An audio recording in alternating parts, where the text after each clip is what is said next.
Dear friends, I think it was 30 years ago that a man by the name of Bill Clinton said during his presidential campaign, "It's the economy, stupid."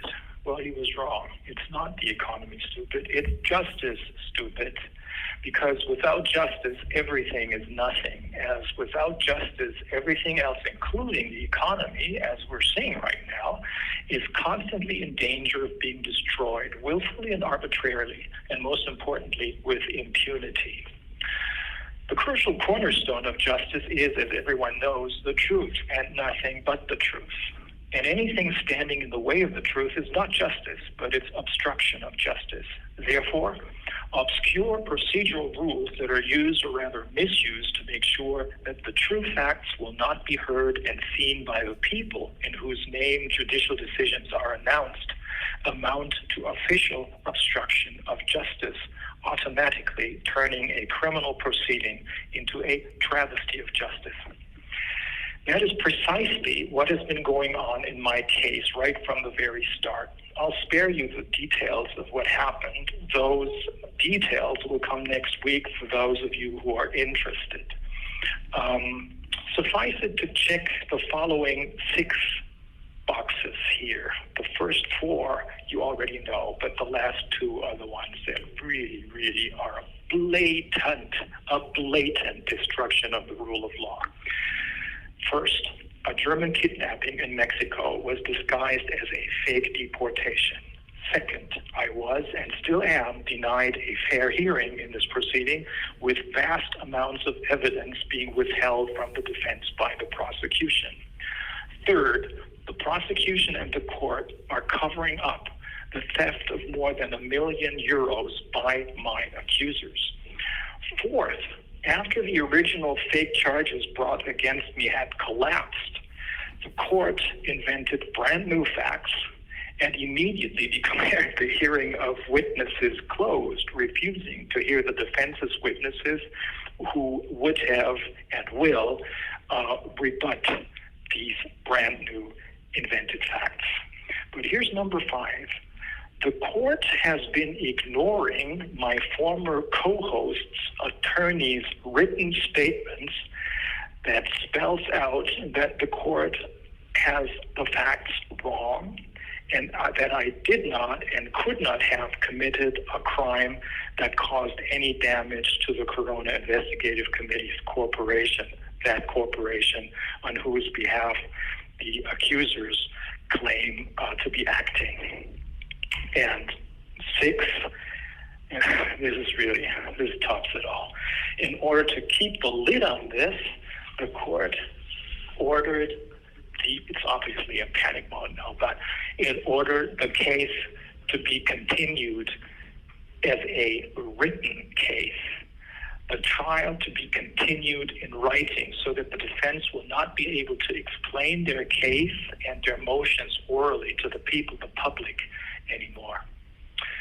Now, this is an egregious, blatant violation of the constitutional principle that a criminal proceeding must be conducted publicly and orally, in effect turning this trial into a medieval inquisition process.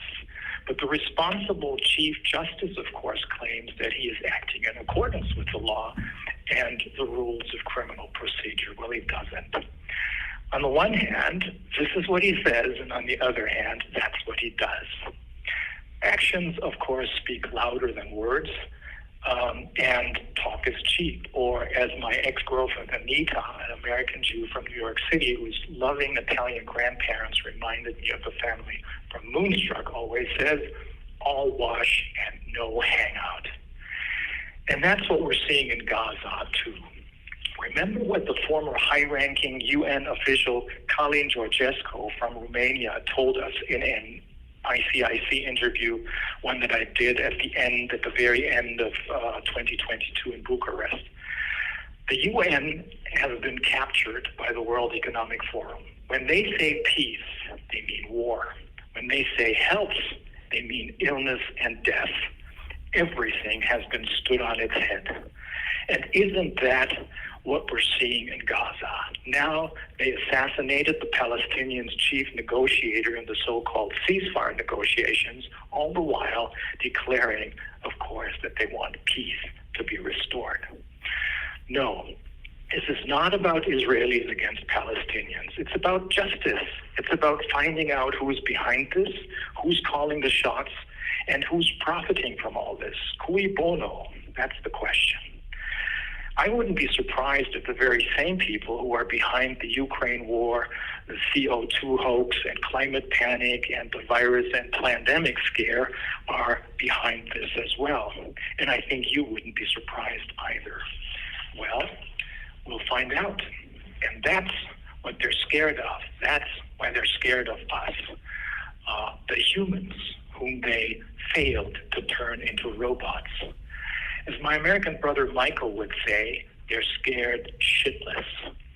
And that's why they're doing everything to widen the war, so that the next step is that the entire region is set on fire and U.S. soldiers will be sacrificed in that exploding region.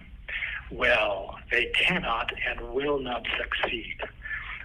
Their very, very small window of opportunity slammed shut a long time ago. And while the governments may be interested in such human sacrifices, the people are not, especially not in the United States. Well, let me sign off for now on a more lighthearted note. Here's some trivia. Do you know the Turtles and their song Eleanor? And do you know Mark Bolan's T-Rex and their songs, for example, Hot Love, Telegram Sam, and Metal Guru? Well, I bet you didn't know that the Turtles sang the falsetto background vocals on many of T-Rex's songs. At any rate, I'll see you all very